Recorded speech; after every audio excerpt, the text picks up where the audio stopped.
Next our example is humidity. Humidity is measured in percentages. It is the relative percentage ratio of content of water vapors in air compared to 1 changes for measuring in situation of a maximum possible water vapors content for the air temperature at the instance of measurement.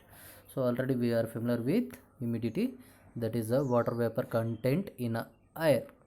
So we can measure this humidity in the relative percentage ratio based on water levels in the clouds, water pressures in the clouds. Let us see, for measuring the situation of a maximum possible water vapor contents for the air temperature at the instance of measurement, we can identify the humidity by measuring the water vapor content in the air temperature. Greater than 90% humidity signifies a rainy day. We can identifying it is a rainy day by identifying this resistance. This measurement is greater than the 90% humidity. A capacitor sensor shows the changes in capacitance as percentages of relative humidity changes. So here we are using the capacitor sensors. By using this capacitor sensors, it shows the changes in capacitance as a percentage of relative humidity changes. RH percentage changes based on capacitor sensor changes. Readily available humidity sensor shows output voltage proportional to RH.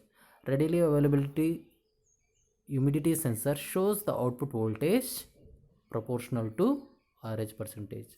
So it immediately proportional to readily available sensors. The sensor is given input supply at plus and minus ground potential terminals and it generates output VRH as a function of RH.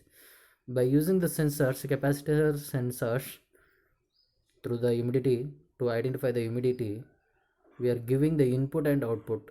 We are supplying the input at plus and minus potential edges, potential terminals. Here edges or terminals are used similar, and it generates the output.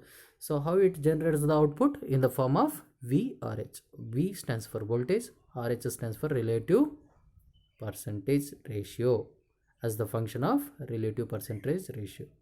Voltage relative percentage of ratio is as inputting and outputting of the capacitance, resistance, and identifying the humidity level in your air. So this is also one of examples of sensor technology.